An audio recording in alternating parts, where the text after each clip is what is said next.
नमस्ते, आप सभी का आपकी अपनी इस यूट्यूब चैनल पर एक बार पुनः हार्दिक स्वागत और अभिनंदन है। साथियों, आज हम कक्षा 12 के विषय हिंदी अनिवार्य के पाठ बादल राग जिसके रचयिता हैं सूर्यकांत त्रिपाठी निराला, इस पाठ पर बात करेंगे। हम सबसे पहले सूर्यकांत त्रिपाठी निराला के जीवन और रचना परिचय के विषय में जानेंगे और उसके पश्चात इस पाठ के इस कविता के जो प्रश्न उत्तर हैं उनको जानेंगे।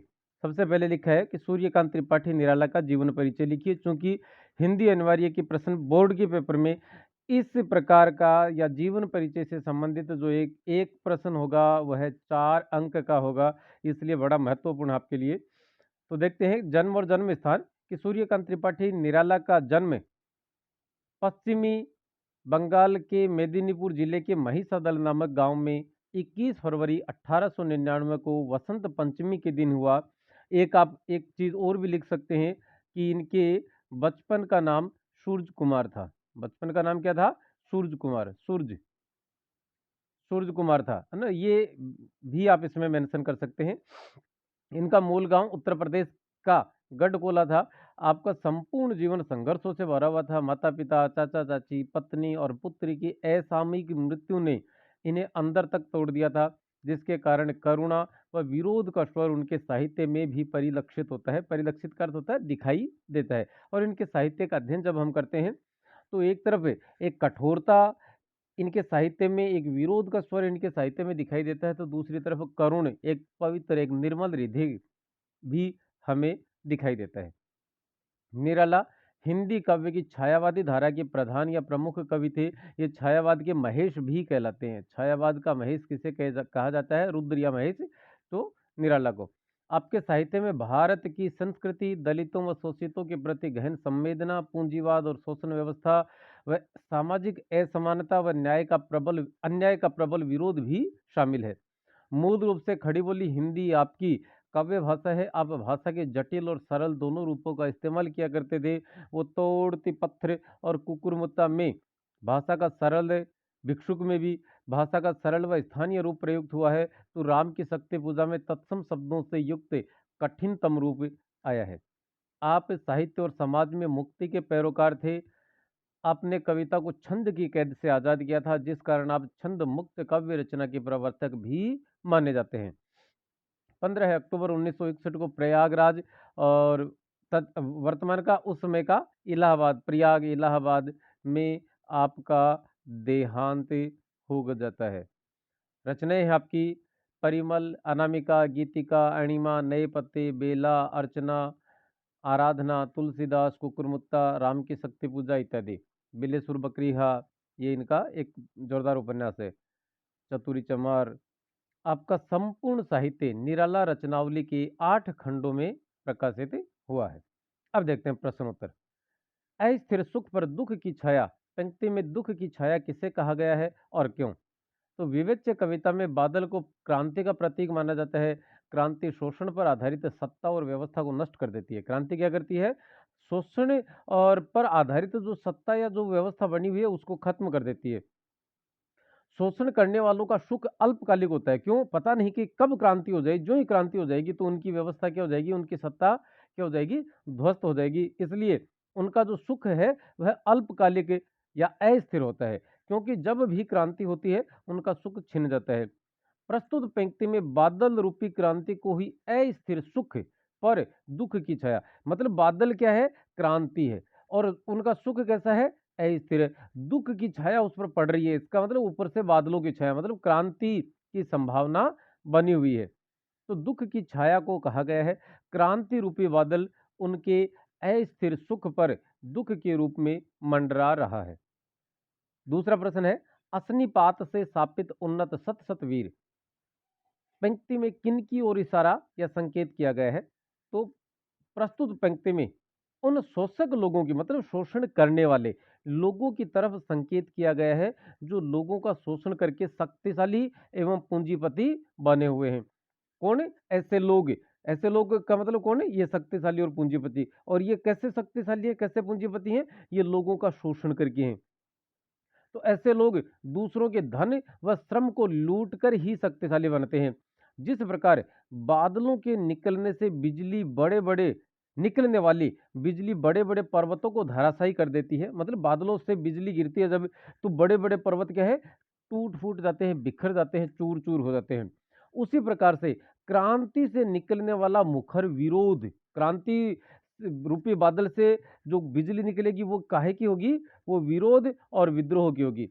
तो क्रांति से निकलने वाला मुखर विरोध एवं विद्रोह भी पर्वत रूपी इन शक्तिशाली और पूंजीपतियों को धराशायी कर देता है। इसीलिए कहा गया है कि असन्निपात मतलब बिजली का गिरना से शापित का मतलब पीड़ित, कौन है? उन्नत सतवीर, जो उन्नत है, सैकड़ों वीर, वीर का मतलब यहाँ पर क्या है? बड़े बड़े लोग, पूंजीपति और शक्तिशाली, वो उन्नत ऊंचे ऊंचे जैसे पर्वत गिर जाते हैं उसी प्रकार से वे भी ध्वस्त या धराशायी हो जाते हैं। जैसे ये धराशायी है ना, मतलब धरा पर शयन करने वाला है जो वह, वो क्या हो जाता है? धराशायी माना जाता है। शयन का मतलब सोने वाला, और धरती पर सोने का मतलब क्या है? ज्यादा ऊंचा नहीं होना। तीसरा प्रश्न है, विप्लव रव से छोटे ही हैं शोभा पाते। पंक्ति में विप्लव रव से क्या तात्पर्य है? छोटे ही हैं शोभा पाते, ऐसा क्यों कहा गया है? देखते हैं। विप्लव रव का शाब्दिक अर्थ, विप्लव का अर्थ होता है क्रांति, रव का मतलब होता है स्वर, का शाब्दिक अर्थ होता है क्रांति का स्वर, अर्थात व्यवस्था बदलने का स्वर। एक बात और बता दें आपको कि ये जो क्रांति शब्द है, इस क्रांति का अर्थ क्या होता है? इसका अर्थ होता है व्यवस्था का में बदलाव।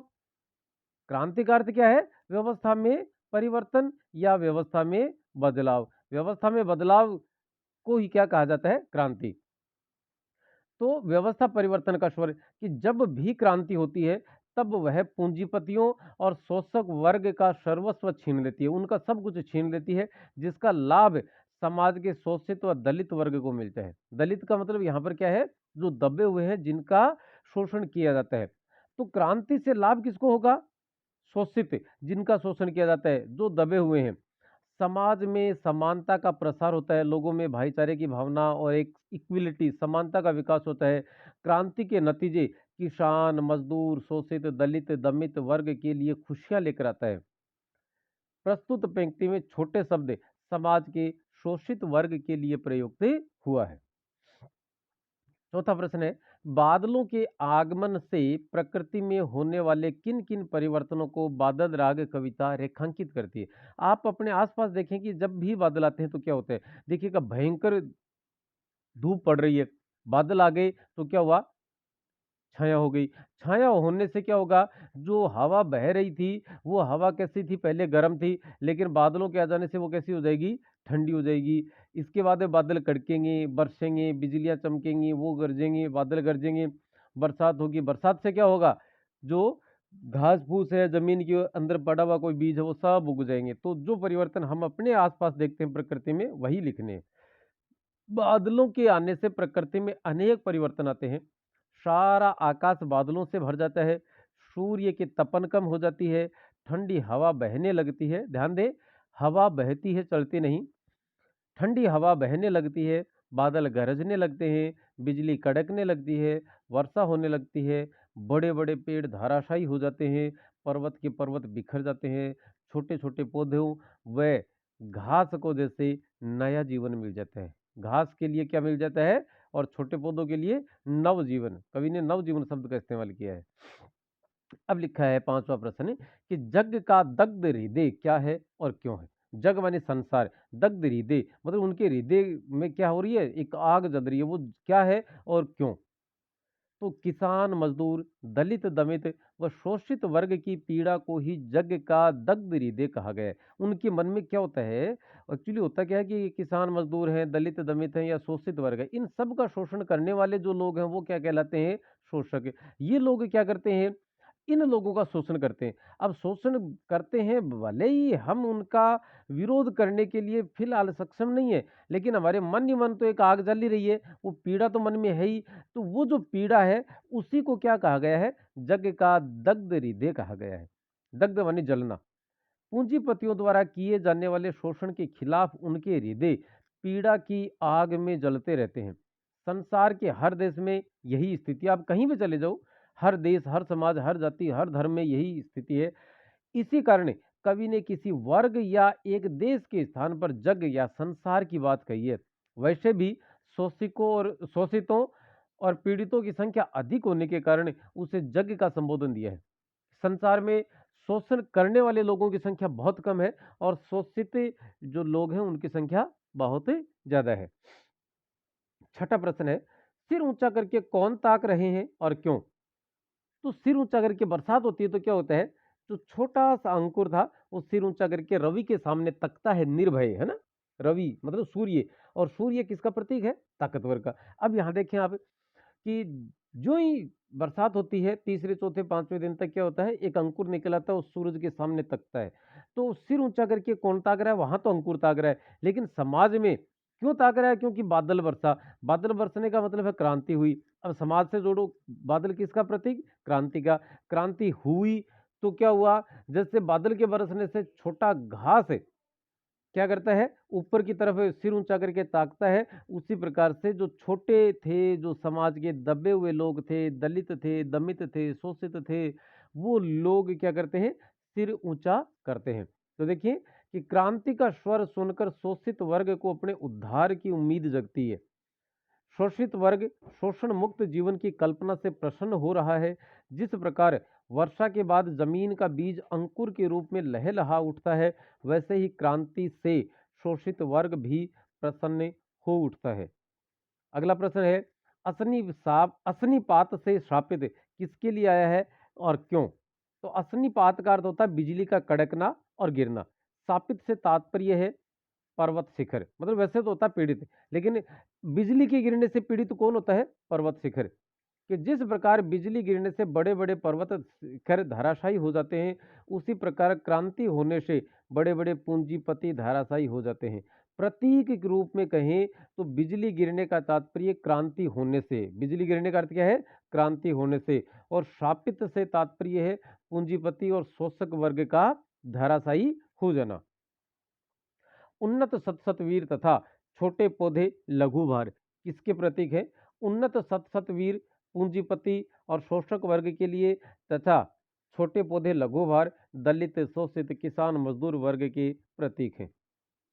अंगना अंग से लिपटे भी आतंक अंक से कांप रहे, पंक्ति में किन की तरफ इशारा किया गया है, संकेत किया गया है? देखो, अंगना का अर्थ होता है स्त्री, अंग का मतलब शरीर, कि स्त्रियों के शरीर से लिपटे हुए भी आतंक अंक से कांप रहे हैं। देखिएगा, स्त्रियों के शरीर से लिपटे होने का मतलब है उनका जीवन विलासितापूर्ण था।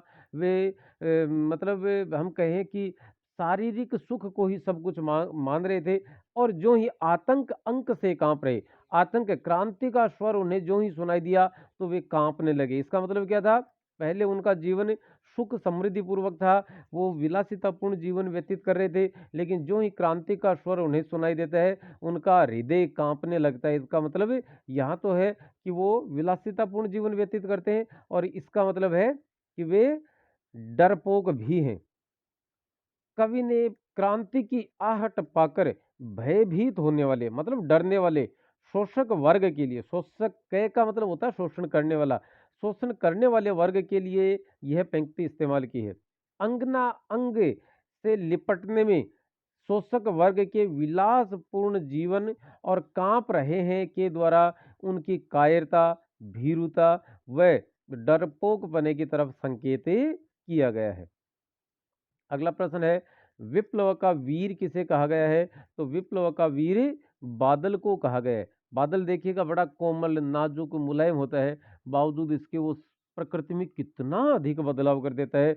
उसी प्रकार जिन लोगों को हम बड़ा सामान्य मानते हैं, किसान मजदूर वर्ग को, वो सत्ता में बहुत बड़ा परिवर्तन कर सकते हैं जब चाहें तब।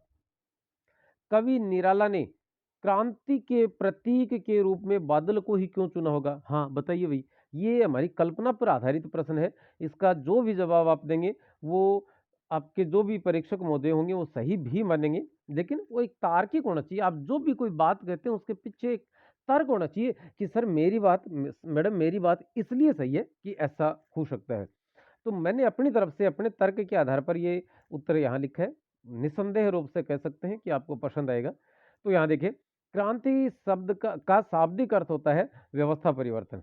समाज में जड़ जमा चुकी ऐसी व्यवस्था जिसमें आर्थिक और सामाजिक आधार पर असमानता हो, थोड़े से लोग संगठित रूप से बहुतों का शोषण कर रहे हों, तब उस व्यवस्था एवं व्यवस्था बनाने वालों को हटाकर नई व्यवस्था स्थापित करना ही क्रांति का असली रूप है।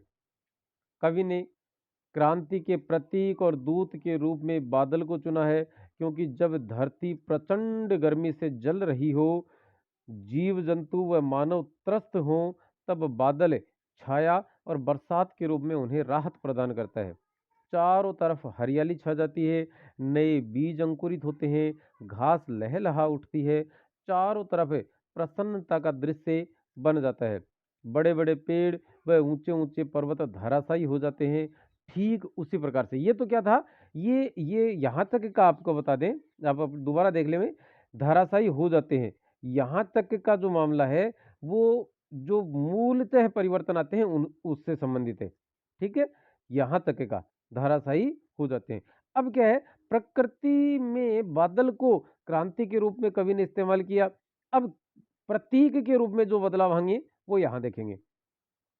ठीक उसी प्रकार क्रांति होने पर बड़े बड़े पूंजीपति शोषक भाग खड़े होते हैं। आय के संसाधनों पर समाज के शोषितों व दलितों का अधिकार हो जाता है। सभी के चेहरों पर प्रसन्नता नजर आने लगती है, जैसे छोटे छोटे घास खिलने लहलहा उठने लगते हैं। इन्हीं सब बदलाव साम्यताओं, बदलाव की समानताओं, साम्यता का मतलब है समानता।